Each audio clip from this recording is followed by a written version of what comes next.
Now my interest is really piqued because, you know, there are not many people that work for anybody for 50 years, you know, I mean, especially today.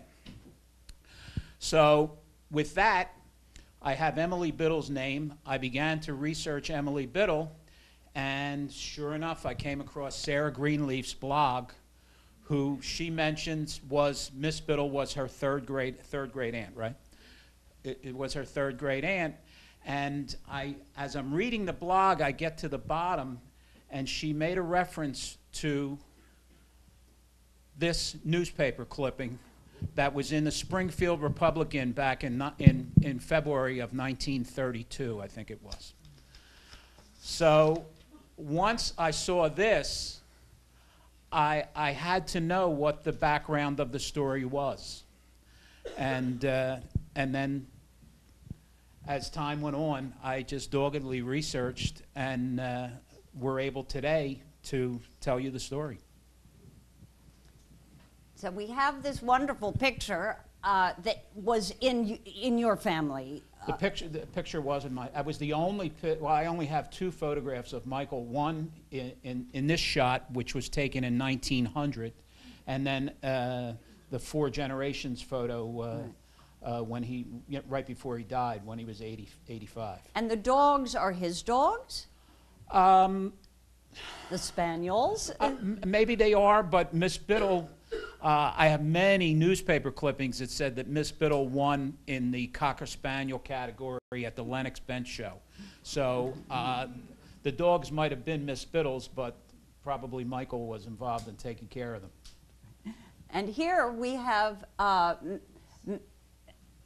tell who we have here. Right here we have, this is Emily on the right, and her older sister Christine on the left. We think that this photograph was taken sometime around 1875, which would have made Emily around 20 years old at the time.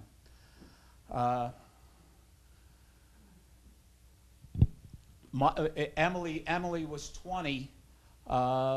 Michael, he made his way from County Derry in Ireland in 1880 when Emily was 25. And we know a bit about the Biddle household at the time Michael came to Philadelphia because you've done research in the census. Yes, yeah. And they had, there was Mrs. Biddle is... She's listed at the top. This is the census from 1880 of the Biddle household at 1210 Walnut Street in Philadelphia. So Mrs. Biddle is Mrs. J.W. Biddle. Yes, she's a widow. She's a widow. Then there's a son, Thomas. Thomas was a physician. He was a few years older than Emily. And Emily, who was 20 at the time. And then the coachman, William. The coachman and his wife. William Coster and Julia, his wife. And later that year... If you look on the column on the right, at the heading for the census, it says, is there anyone in this household that's unable to perform their duties or is disabled? And it says, if so, state why. And we have dropsy, which was congestive heart failure. So here we have Michael comes in 1880. Somehow or another, he's employed by the Biddles. And the coachman, the census was taken in April. The coachman died in August of 1880. And another interesting thing on this death certificate is it's signed by Emily's uncle, Arthur Meggs. So tell us a bit about the Biddles in general. I mean, you know, very well-known Philadelphia family. Well, the Biddles were a very prominent Philadelphia family and a vast family. There are many different branches of the Biddle family. We have some photographs here. I could have had 100 photographs here of famous Biddles. Up on your left-hand top there is Clement Biddle. He was a merchant, and at the Revolutionary War time, he formed the Philadelphia Quaker Blues Regiment. And he was in many of the Revolutionary War battles, And after the Revolution, George Washington appointed him the first United States Marshal for the state of Pennsylvania. Up above the man standing is William Biddle. He was the 11th Commandant of the United States Marine Corps. And the other Biddle in military uniform was John Biddle, who was the superintendent of the United States Military Academy at West Point. And was Emily's grandfather? No. No. No.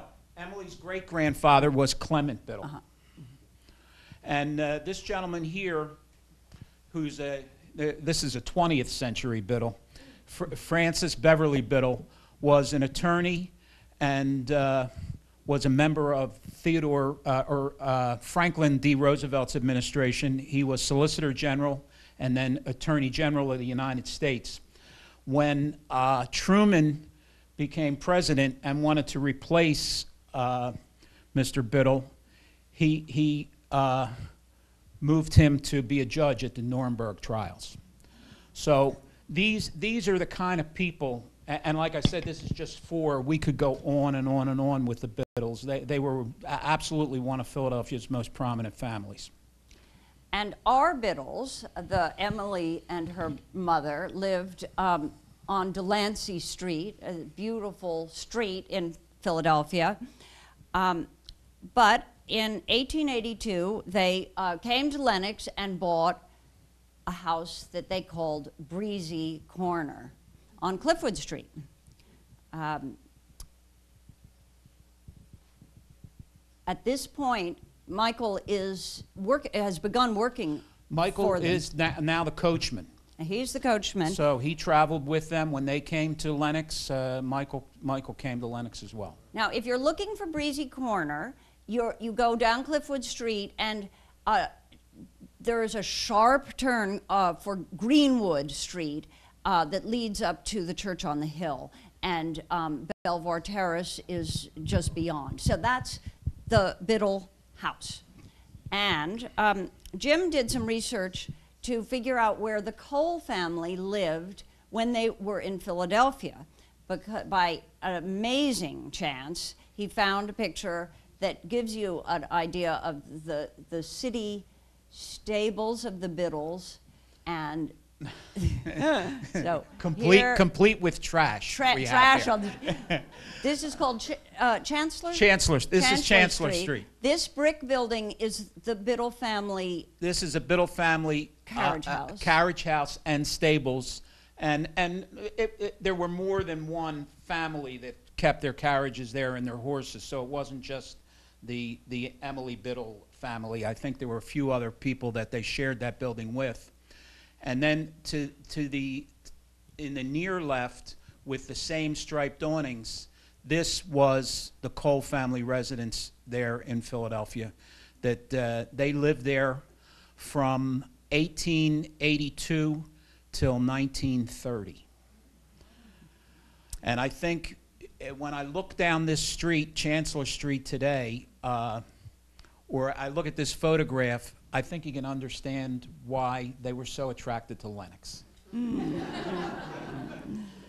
So we're looking here at a map that shows Cliffwood Street, Cliffwood Street coming down here, Greenwood branches there, and that's where Breezy Corner is. Yes.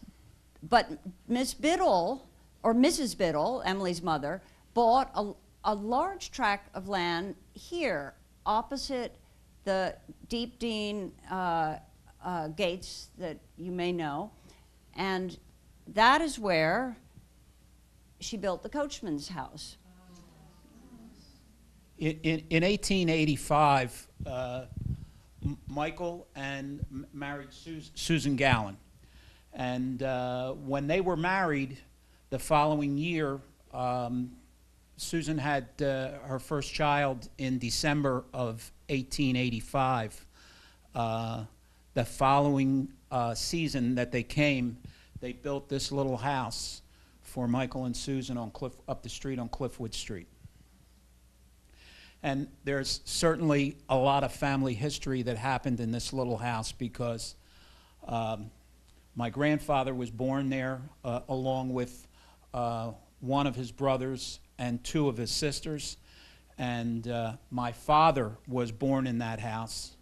And it seemed like whenever anyone was getting ready to give birth, they sent them to Lenox to be taken care of, by the Cole girls. This photo was actually taken in 1890 in Philadelphia. And there were some sad births or early childhood deaths that affected their lives. And tell about the twins. Yes, well, they did have, actually, Susan gave birth to twins in December of 1885, and one child lived, one was stillborn. But in 1894, she gave birth to twins. Again. Second. Okay. And, you know, the Irish in those days followed the typical Irish naming patterns. You know, the oldest son was named after the father's father, the oldest daughter named after the mother's mother, and so forth and so forth. In a diversion of the Irish naming pattern, one of the twins was named Emily, or Mary, and the other was named Emily. So there were no Emily relatives in the Cole family at the time. So I read this immediately as a tribute in some way to either Emily or her mother. Or maybe a tribute to both. Both Biddles were Emily's. Yes. And the twins only lived a short time. Unfortunately, one died in November, and the other, I think, this is little Emily. Emily. She died in February of 1895. Now you'll notice, you know, I have to point out on this death certificate, it says 1320 Kingston Street.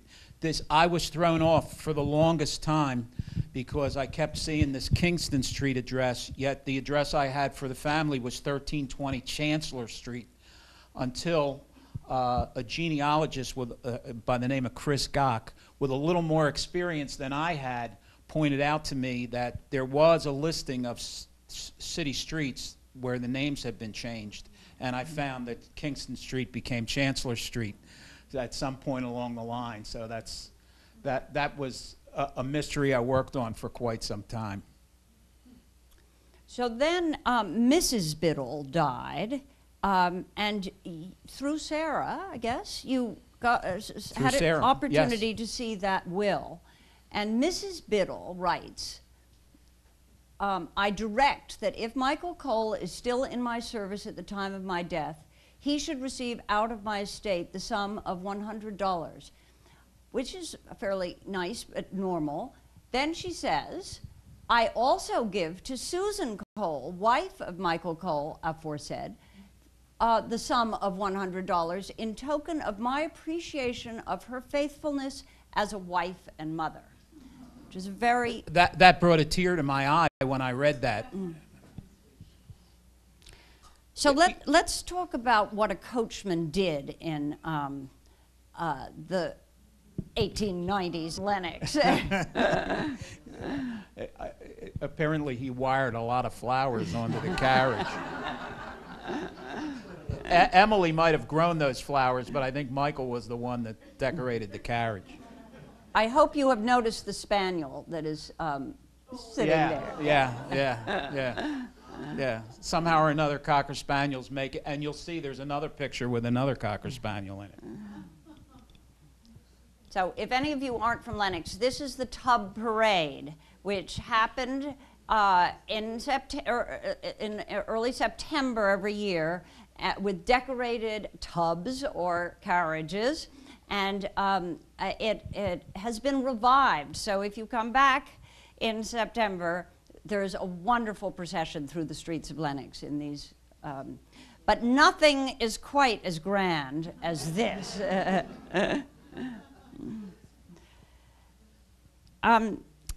What about other aspects of the coachman's life? Here we have a clipping from a Philadelphia newspaper. Well, this is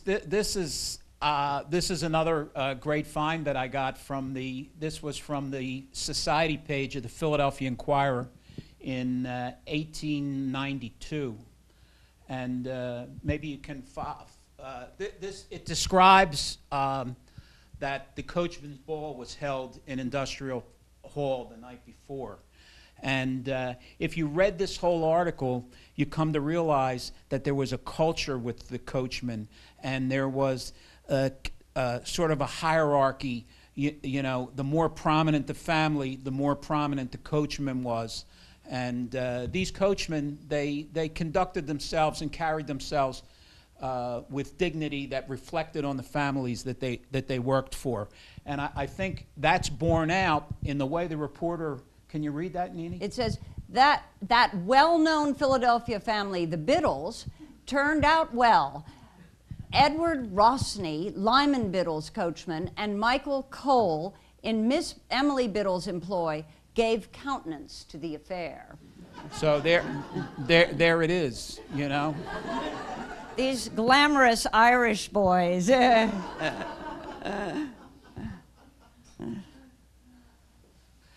and I have several years of these articles, maybe 4 or 5 years, right on up to 1898. So apparently this was a big occasion for the coachmen of the city. And then, speaking of the coachman's culture, Michael began bringing his own siblings to the U.S., and we have a picture of one of Michael's brothers. Tell about Patrick. Now, Michael came in 1880. My hypothesis is that he gets himself settled with the Biddles. He's well into the trade, and now his siblings begin to come over. So this is Patrick Cole. He's mentioned in a couple of those Coachman's Ball clips. Patrick came in 1885. We have a few things that point to him working for the Mifflin family, who were also very prominent Philadelphia family. When I look at this photograph, I think to myself how proud they were back in County Durham when this photo made its way back there. But Patrick was a coachman right on through to the late 1918, 1919, but in 1920 I pick him up doing something else, no longer a coachman. Well, they had to make a change when cars came in, and a horse-loving person might not be a mechanical person. There was a whole different skill set, because the main skill for a coachman was animal husbandry. So, and of course, a lot of these young Irish lads, in Ireland, everything is done with a horse. So they were well equipped to handle that job. Now, of course, you needed more than just that to be a coachman at this level. But a lot of the coachmen did not make the transition to automobiles, because instead of animal husbandry being the main skill, you needed to keep those automobiles of the day on the road, and that wasn't easy, I'm sure. But Jim, were there not other brothers that came? Yes. There was James came in 1886, and he became a coachman. And then John came, although I can't find too much on John. I don't know if he was a coachman or not. But Michael and Patrick's younger sister, Mary, came in 1888, I think. Yeah, and she married a coachman, John McGuire. So that the coachman was the family business. We haven't said that Jim's life business has been in cars, so it's very appropriate. So in 1900, Michael Cole becomes a citizen. Yeah, it's 1904. And interesting, the signature on the sponsor for Michael's citizenship was Edward Rossney, and you'll remember that name. he was Lyman Biddle's coachman, and they mentioned him in the coachman's ball about the prominent Philadelphia families. And tell about this amazing photograph that is also taken about 1904. Well, when I got, my sister had this photograph that she had gotten from my mother, and it was marked in pencil on the back, Michael with stable dogs, 1900. So it was badly degraded, and it was in a cardboard frame, and there was an embossment on the lower right-hand corner of this frame, and it said William H. Rao. So I thought to myself, you know, it's not the typical photograph that you would have seen in 1900. The photograph of Michael and Susan that we showed a minute ago was very typical of the time period. But this photo, it was just a little different. So I began to research the photographer, William Rao, and the first thing that I turned up was he had photographed President Theodore Roosevelt. So I mean, Michael wouldn't have gotten to Mr. Rao to do a photograph without the Biddle connection. That's for certain. Well, now we're going to go back to Lenox, to Breezy Corner, and tell a bit about the story of Michael's son, Jimmy, the golfer. Here he is And with the